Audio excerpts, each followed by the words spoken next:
तो मनुस्मृति के प्रथम अध्याय का आज करेंगे 50th श्लोक करेंगे। इससे पहले पढ़ा चार तरह की जो प्राणी है वो पैदा होते हैं। जरायुज, अंडज, स्वेदज और उद्भिज।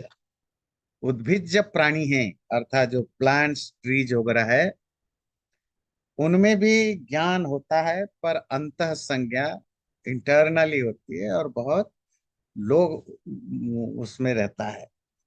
इनमें भी सुख दुख मतलब सेंसेशन की फील होती है। कर्मों के कारण ऐसे तामसिक एक्सट्रीम तामसिक जन्म मिलता है। उसके आगे हम देखेंगे। एतदन्तास्तु गतयो ब्रह्माद्यः समुदाहृतः घोरेऽस्मिन् भूत संसारे नित्यं सततयायिनी। तो इस तरह ब्रह्मा आदि, ब्रह्मा से स्टार्ट करके एतदंता, ये जो हमने इससे पहले बताया पेड़ पौधे तक, ये सारी गतियां है। ये सब डिफरेंट टाइप ऑफ लाइफ्स होते हैं, डिफरेंट कंडीशंस ऑफ लाइफ होते हैं, समुदाहृता, जिनका हमने डिटेल में डिस्कशन किया। घोरेस्मिन भूत संसारे, इस भयानक भूत मैटेरियल संसार में नित्यम सतत याइनी, ये सब चीजें कॉन्स्टेंटली घूमते रहते हैं। क्या घूमते रहते हैं? जन्म और मृत्यु के चक्र में घूमते रहते हैं। तो क्रिएचर की शुरुआत कहाँ से मानी जाती है धर्मशास्त्रों में? अम्मा। ब्रह्मा से लेकर। तो ब्रह्मा भी एक क्रिएचर है। ब्रह्मा से फिर ऋषियां और दूसरे ऋषि आते हैं, उन ऋषियों से फिर और ऋषियां आते हैं, उसके बाद फिर धीरे धीरे और दूसरे तरह की चीजें आती है। तो ये ब्रह्मा से लेकर पेड़ पौधे तक ये सब क्रिएटेड हैं, सब क्रिएचर हैं। और इन सबको सेम थिंग से गुजरना पड़ता है। वो क्या है? सतत याई। कॉन्स्टेंटली इनमें बदलाव होता है। पैदा होते हैं, बढ़ते हैं, रहते हैं, फिर मर जाते हैं, फिर पैदा होते हैं। और कहाँ? इस घोर संसार में, टेरिबल संसार में ये सब रहते हैं। तो अभी ये क्रिएचर की सृष्टि की प्रक्रिया पूरी हुई, ब्रह्मा से लेकर के पेड़ पौधे तक। एवं सर्वं ससृष्ट्वेदं मां चाचिन्त्य पराक्रमः आत्मन्यन्तर्दधे भूयः कालं कालेन पीडयन्।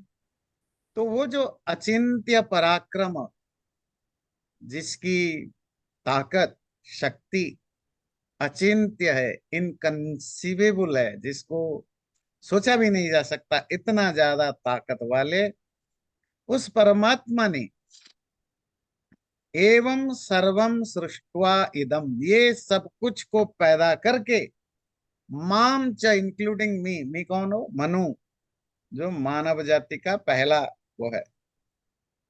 आत्मनि अंतर्दधे भूयः कालम कालेन पीड़यन। और जब टाइम आता है प्रलय के काल से सृष्टि की काल को सप्रेश कर देते हैं और वो खुद डिसअपियर हो जाते हैं। तो ये तो एक टाइम पीरियड तो ये रहा, ब्रह्मा से लेकर सृष्टि हुई हुई हुई हुई हुई पेड़ पौधे तक। अब सृष्टि बन गई, कुछ दिनों तक सृष्टि रहेगी, मतलब दिन शब्द से कुछ टाइम पीरियड तक सृष्टि रहेगी। फिर वो सृष्टि धीरे धीरे नष्ट भी होगा, प्रलय भी होगा। तो इसके लिए शब्द क्या दे रहे हैं? काल को काल से दबा करके। अब वो टाइम क्या है? क्रिएशन की टाइम है। अब ये पावरफुल है। अब टाइम आ गया किसकी? प्रलय की, डिसोल्यूशन की। टाइम फिक्स है, इसलिए टाइम यहां मैटर करता है। जब डिसोल्यूशन का टाइम आएगा वो पावरफुल हो जाएगा। अब क्रिएशन की टाइम सप्रेस्ड होगा, दबेगा, मतलब आप सब कुछ डिजॉल्व हो गया। जब सब कुछ डिजॉल्व हो गया तो परमात्मा भी अंतर्गत है, वो भी डिसअपियर्ड हो। क्योंकि जब ब्रह्मांड है ही नहीं तो परमात्मा कहाँ दिखेगा, कहाँ जाना जाएगा। जब संसार होता है तो संसार की हर चीज में परमात्मा होती है। अब जब संसार नहीं है तो परमात्मा भी नहीं दिखाई देता है। अंतर्दधे, वो अपने आप में हो जाता है। वो वो अपीयरेंस नहीं होता है। अब ये जो टाइम के लिए बोला, क्रिएशन का टाइम को प्रलय के टाइम से सप्रेश करना, इसका 22 वर्ष भी होगी। जब प्रलय की टाइम खत्म होगा, सृष्टि की टाइम आएगी, तो सृष्टि की टाइम से प्रलय की टाइम भी दबता जाएगा। बिल्कुल वैसे रात भर, जैसे जैसे रात बढ़ती है, टाइम के साथ रात पावरफुल होता है, डार्कनेस ज्यादा गहरा होता है। अब एक सर्टन लिमिट के बाद, अब डार्कनेस, अब उसकी जो इंटेंसिटी अंधेरे की है वो कम होती जाएगी, घनत्व। अब दिन का टाइम आने वाला है, तो अब दिन का टाइम रात के टाइम को सप्रेश करेगा। करते करते जब पूरी पूरी तरह सप्रेश कर देगा तो पूरा दिन होगा। हमारे आपकी भी यही है। पैदा होने के बाद हमारा क्रिएशन टाइम ग्रो करता है, मरने का टाइम दबा रहता है, कोई एक्सीडेंट ना हो तो।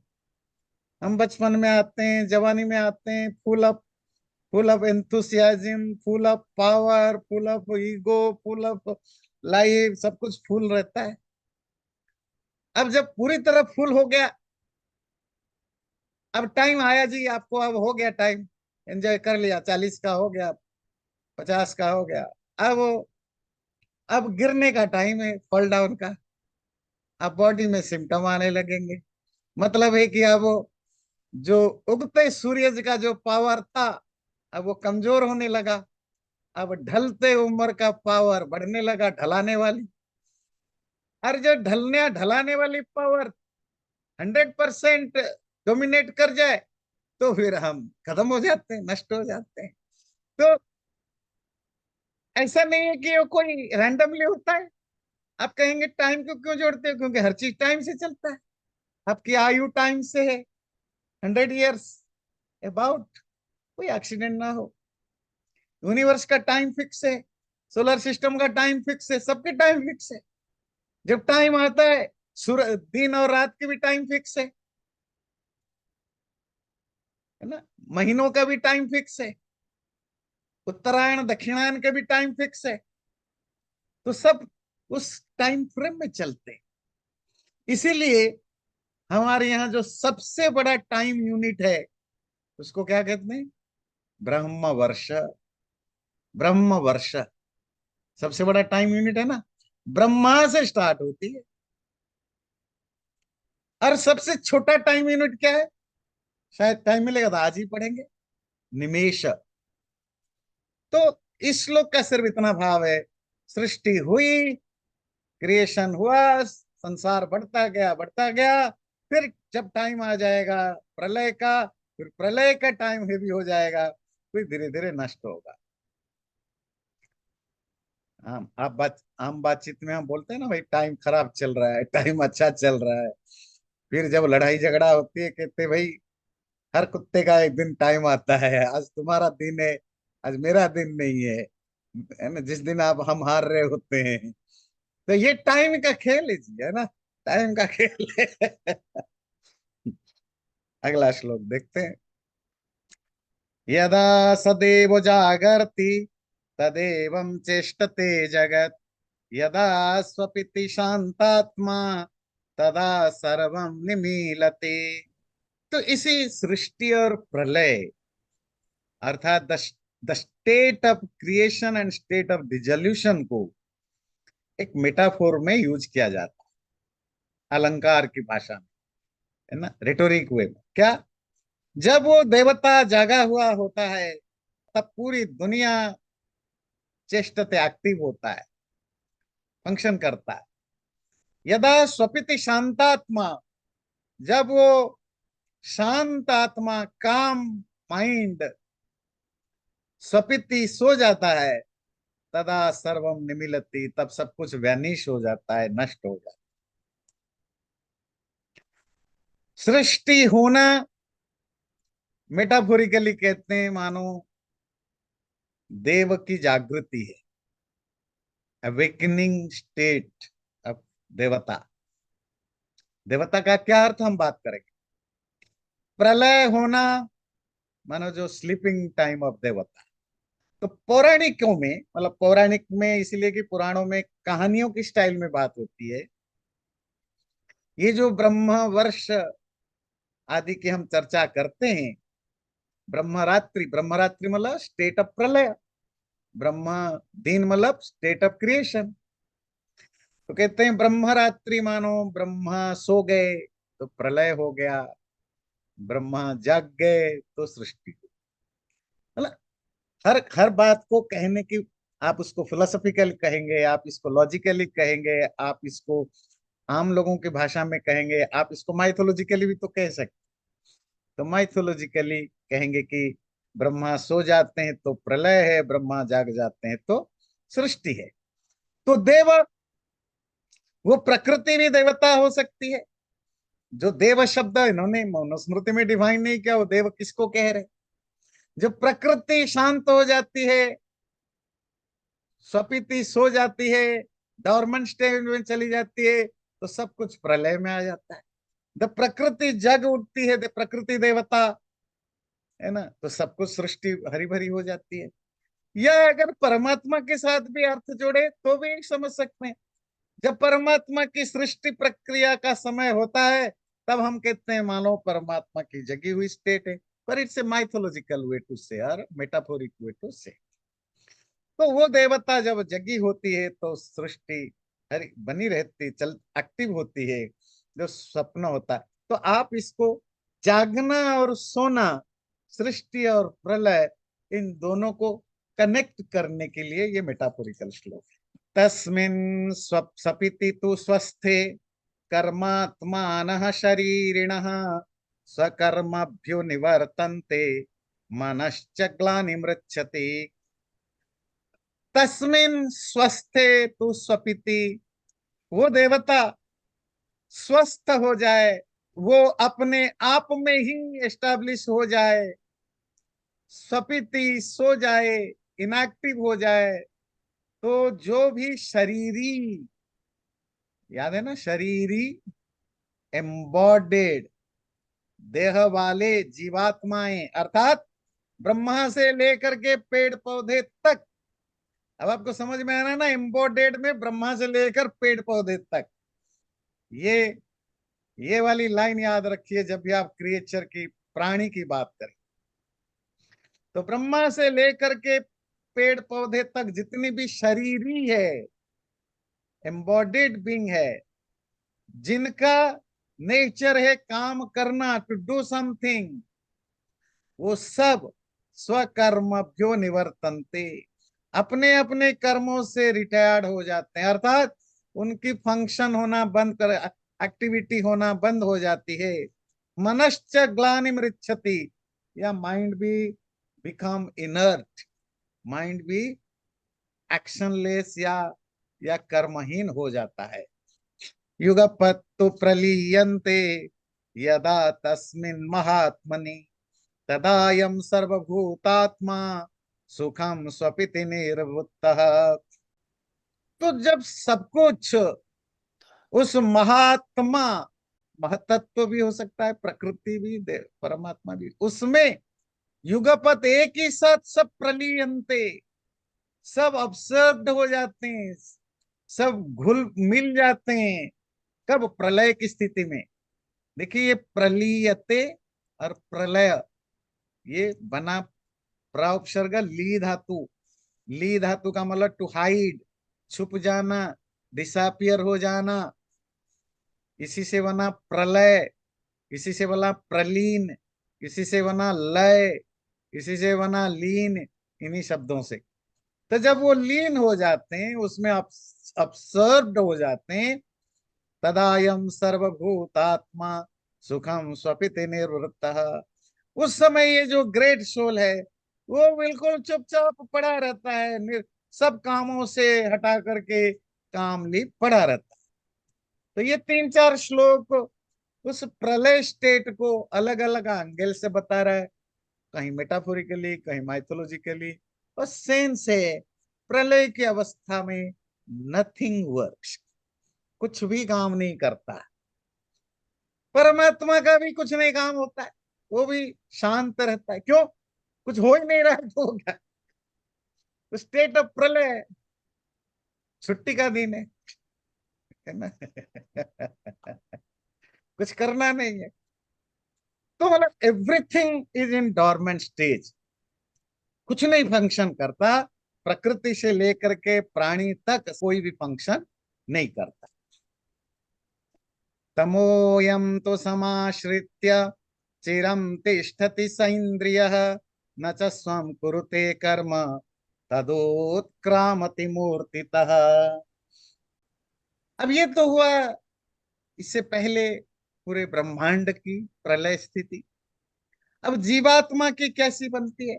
जब ये तमा, अंधकार, डार्कनेस, प्रलय रूपक डार्कनेस आता है, वो लंबे समय तक इंद्रियों के साथ रहता है, इंद्रियों के साथ, अपने सूक्ष्म शरीर के साथ। न च स्वम कुरुते कर्म, कुछ भी नहीं करता।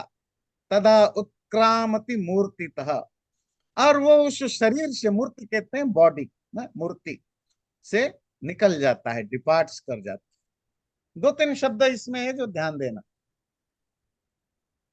तो आत्मा शरीर से निकल जाता है, शरीर के लिए शब्द दिया मूर्ति।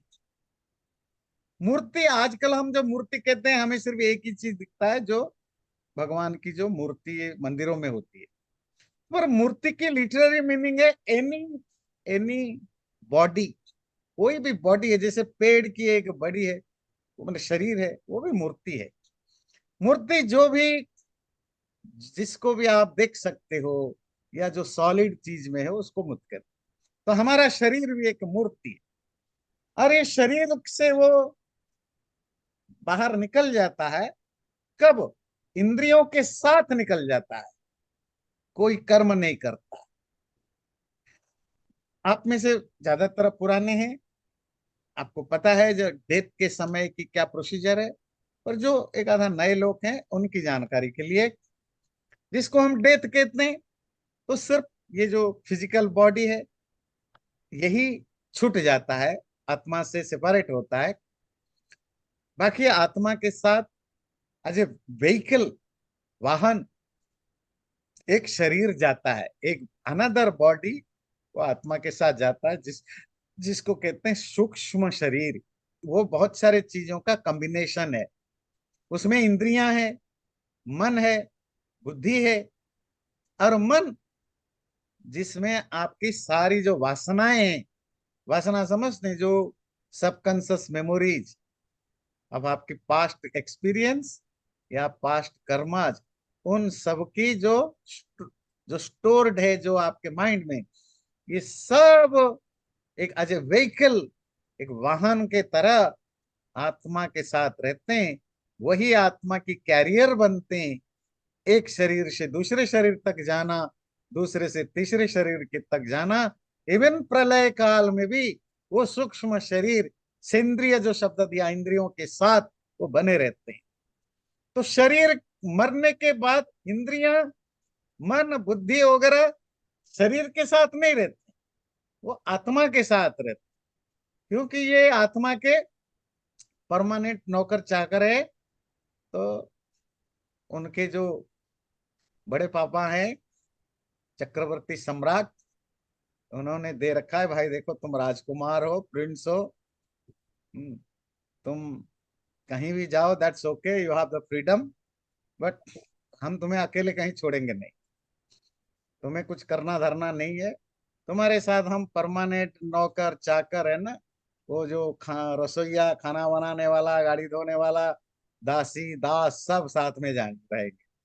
और वो परमानेंट रहते हैं कब तक?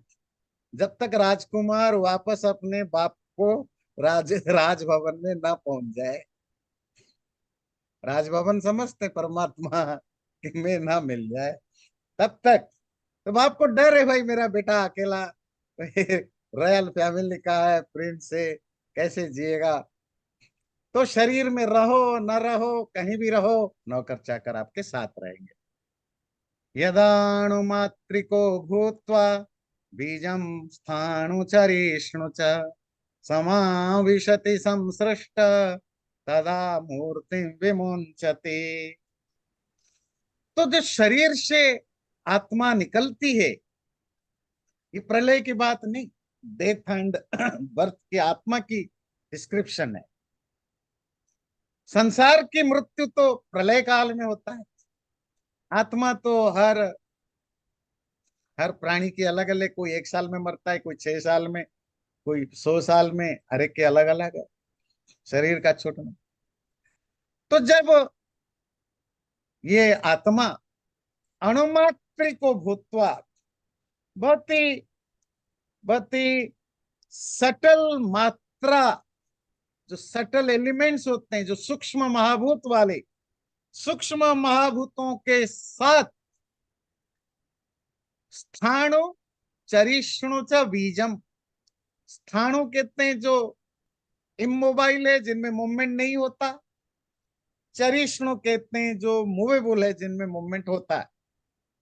तो ध्यान रखिए, दुनिया दुनिया को, इवन किसी भी इंडियन लैंग्वेज में जब हम बात करते हैं, हम कहते हैं जड़ चेतन जगत, कहीं बोलते हैं चराचर संसार, स्थावर जंगम संसार। इन सब का एक ही मतलब है, जड़ इनर्ट, चेतन कॉन्शस, स्थावर स्थिर स्टडी, जो मूव नहीं करता इमूवेबल, जंगम मूवेबल, चर मूवेबल, अचर इमूवेबल। तो ये हर भारतीय भाषा में यूनि, जब दुनिया की संसार की बात करते हैं, ये इस तरह के वर्ड चलते हैं कि जब हम वर्ल्ड की बात करें, it's a combination of sentient and insentient. इसी बात को बताने के लिए चर अचर स्थावर जंगम, यहाँ क्या स्थान और क्या शब्द दिया, चरिष्णु, एक ही बात है, मूवेबल और इमूवेबल। पर जब हम स्थावर जंगम आदि कहते हैं, उसमें एक और क्लासिफिकेशन है। इवन जो प्राणी है, प्राणी लिविंग बींग, वो भी दो तरह के होते हैं, स्थावर जंगम, चर अचर। जैसे पेड़ पौधे आदि स्थावर है, स्टडी है, इमूवेबल है। जो बिना पेड़ पौधे की जो दूसरे प्राणी है, लिविंग बींग है, वो चरा है। तो ये कहता है, तो ये चर अचर अर्थात मूवेबल या इमूवेबल कहां से स्टार्ट करेंगे, ब्रह्मा से लेकर पेड़ पौधे तक, यही है चर और अचर। इनके जो बीज, जो सीड फॉर्म में समाविशति आत्मा प्रवेश करता है, संसृष्ट तदा, सृष्टि बनने के लिए, सृष्ट होने, पैदा होने के लिए, मूर्तिम विमुंचति, और एक शरीर को बढ़ाता है, बस शरीर को अज्यूम करता है।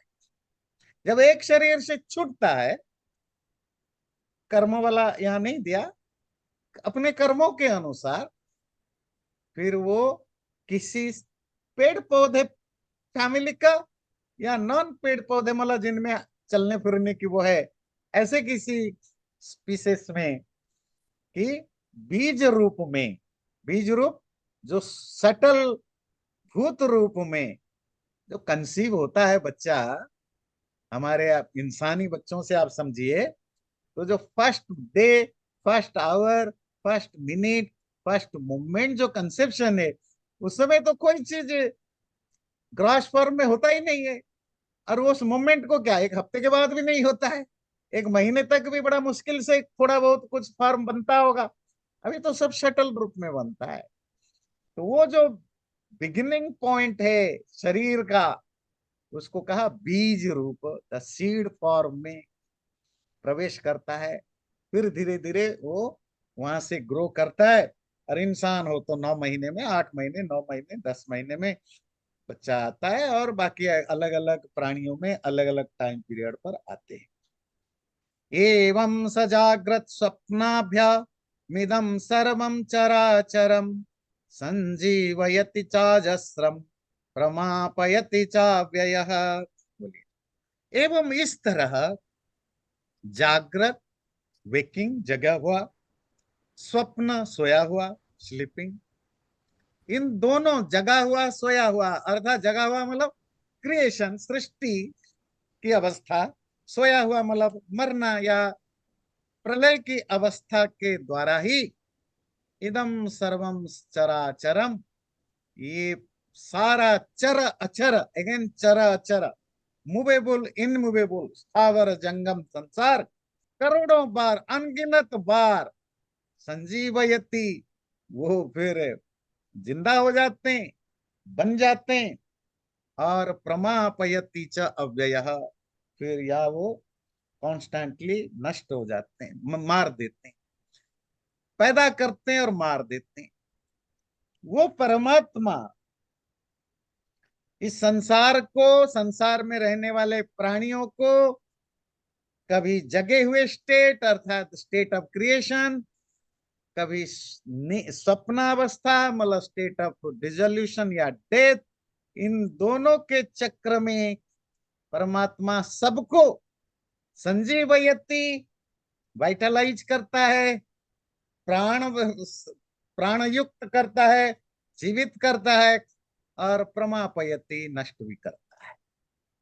नष्ट करना प्रलय है, मृत्यु है, पैदा करना, जीवित करना, लाइफ देना, क्रिएट करना, ये संजीवयति। और इस तरह के चक्र, सृष्टि प्रलय मृत्यु और जन्म की चक्र चलता रहता है, चलता रहता है। अब इस जो ये जो प्रक्रिया चली, सृष्टि की प्रक्रिया, अब इसको कंक्लूड करके एक नए टॉपिक पर आते हैं। इदं शास्त्रं तु कृत्वासौ मामेव स्वयमादितः विधिवत् ग्राहयामास मरीच्यादिस्त्वहं मुनिम्।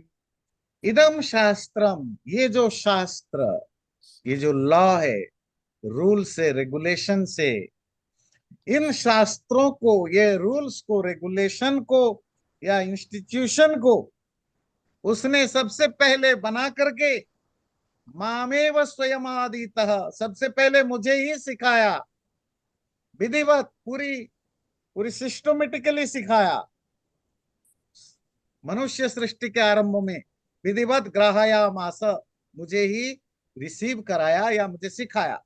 फिर मैंने मरीच्यादिस्त्वहं मुनि, फिर बाद में मैंने, जो उसके बाद जो 7 ऋषि आए, मरीचि अंगिरा आदि आदि, इन ऋषियों को मैंने पास किया। अब ये जो मनुस्मृति है, जिसका काम क्या है, धर्म की चर्चा करना। धर्म क्या है, रूल्स रेगुलेशंस। धर्म के कितने एस्पेक्ट है, बेसिकली आप कह सकते हैं तीन, तीन एस्पेक्ट बेसिकली लेंगे। तो पहला एस्पेक्ट है जो लॉ ऑफ नेचर है, जो कॉस्मिक लॉज होते हैं, वो धर्म का एक एस्पेक्ट, जिसको ऋता कहते हैं। नेचर की लॉ मतलब हर चीज की अपनी एक प्रॉपर्टी है, एक पर्टिकुलर रूल्स में दुनिया चलती है। ऐसा नहीं होगा कि कभी आग ठंडा मिले, ऐसा नहीं होगा कि पानी कभी ऊपर की ओर दौड़े, ऐसा नहीं हो। जो फिक्स रूल है उसके हिसाब से चलते हैं। मनुष्य की एक नेचर है, शेर की एक नेचर है, कुत्ते बिल्ली की नेचर है, सांप की नेचर है। ये सब धर्म का एक एस्पेक्ट है, जिसको आप कह सकते हैं cosmic law, natural law, law of nature, law of cosmos, जो भी आप कहना चाहें कहिए। धर्म का दूसरा एस्पेक्ट होता है जो सोशल इंस्टीट्यूशंस हैं, जो सोशल लॉज है। आप एक गवर्नमेंट बनाते हैं कि स्मूथली संसार देश चले। आप ट्रैफिक लॉज बनाते हैं क्योंकि सब स्मूथली गाड़ी चला पाए। आप एक फैमिली मैरिज इंस्टीट्यूशन डेवलप करते हैं कि स्मूथली एक इंसान स्मूथली चले, नहीं तो हर कोई किसी के साथ फोर्सफुली जबरदस्ती करेगा, बच्चे पैदा होंगे, कौन टेक केयर करेगा, केओस होगा। उस केओस को मैनेज करने के लिए मैरिज इंस्टीट्यूशन। तो ये जो सोशल इंस्टीट्यूशन में ये नहीं कह रहा हूं जो गवर्नमेंट ने इंस्टीट्यूशन नहीं, सोशल इंस्टीट्यूशन तो जरूरी नहीं कि किसी गवर्नमेंट ने बनाया, देश ने बनाया, वो नेचुरली डेवलप होते हैं। इवन गवर्नमेंट बनाना ये भी एक इवोल्यूशन है, ह्यूमन सोसाइटी की इवोल्यूशन है कि हमें एक सरकार बनाना। अब वो आज डेमोक्रेटिक है, आज से 100 साल पहले रॉयल किंगडम होते थे, हर एक की कहीं हिटलर, कहीं अपना डिक्टेटरशिप है, हर जगह अलग अलग है। पर ये मनुष्य सोसाइटी की एक नीड है कि it should be ruled. Ruled मतलब कोई रूल्स रेगुलेशन कोई तो बनाए, कोई उसको इम्प्लीमेंट करे। वो जो सोशल लॉज या इंस्टीट्यूशन है, वो धर्म का सेकेंड एस्पेक्ट है। थर्ड एस्पेक्ट होता है हमारी जो मोरालिटी, एथिक्स, वैल्यूज, है ना, जो कोई गवर्नमेंट या कोई सोसाइटी कंट्रोल नहीं कर। कोई गरीब आदमी है, मैं उसको मदद करूं ना करूं, कोई मेरे लिए रूल लागू नहीं होता। इवन ना फैमिली रूल भी लागू होता है। वो मेरी अपनी वैल्यूज पर डिपेंड करता है, मैं किन वैल्यूज को मानता हूं नहीं मानता। मैं किसी को अब्यूज करूं, मैं किसी को यूज करके आगे बढ़ूं, या किसी को हेल्प करके आगे बढ़ूं, ये मेरी अपनी वैल्यूज है। तो ये जो वैल्यूज है, एथिक्स है, मोरालिटीज है, ये धर्म का तीसरा एस्पेक्ट होता है। बात समझ में आती है? तो बेसिकली ये तीन तरह के एस्पेक्ट है, कॉस्मिक लेवल पर, सोशल लेवल पर, इंडिविजुअल लेवल पर। ये तीनों का नाम धर्म है। तो धर्म को अगर एक सिंगल वर्ड में बोला जाए, it is law, it's rule, it is discipline. तो मनुस्मृति जैसे, मनुस्मृति तो अकेला नहीं, 18 स्मृति, इनका ये कौन से शास्त्र कहलाते हैं? धर्मशास्त्र, दैट डिस्क्राइबिंग और डीलिंग विद धर्म। तो कहता है ये जो शास्त्र अर्थात जो लॉज, जो इंस्टीट्यूशन, मतलब जिसको धर्म कहते हैं, ये धर्म परमात्मा ने पहले जो बनाया, उसके बाद उन्होंने ट्रांसफर किया ब्रह्मादि ऋषियों के थ्रू। मैं पहले सीखा, मुझे सिखाया ब्रह्मा ने, मैंने अपने आगे की 7 ऋषियों को सिखाया, मरीचि। फिर वो आगे ट्रांसफर होता गया, कहां तक पहुंचा देखते हैं। इसको पढ़ते समय, सुनते समय हो सकता है आपके मन में एक विचार है, अच्छा श्री जी ने हाथ उठाया, मैं भी आता हूं, कि क्या ये सब फैक्ट है? नहीं, ये मेटाफोरिकली है। कोई ये फैक्चुअली इनको मत देखिए, क्योंकि हो सकता है सच हो, पर मेरे हम हमने कोई साइंटिफिक वो मेथड नहीं है कि हम प्रूव करें कि शुरू में मनु ने 7 ऋषियों को ज्ञान दिया, 7 ऋषियों ने इनको ज्ञान दिया। अब लिखा है तो हम बस पढ़ रहे हैं, पढ़ा रहे हैं, आपको पता चल रहा है कि हमारे धर्मशास्त्र में क्या लिखा है। एतद्वोऽयं भृगो शास्त्रम् श्रावयिष्यति अशेषतः, एतद्धि मत्तोऽधिजगे सर्वमेषोऽखिलं मुनिः। ये जो मुझे पढ़ाया गया, बताया गया, फिर मैंने आगे मरीचि आदि ऋषियों को भी बताया, फिर वो आगे बढ़ा, उस ज्ञान को आज, मतलब इस शास्त्र में, ये जो मनुस्मृति पढ़ रहे हैं, एतत् वो आप लोगों को, अयम भृगु, ये जो भृगु है मेरा शिष्य, वो इस शास्त्र को श्रावयिष्यति अशेषतः, डिटेल में आपको नैरेट करेगा, डिटेल में आपको सुनाएगा। एतद ही मत्तो अधिजगे सर्वमेशो अखिलम मुनि।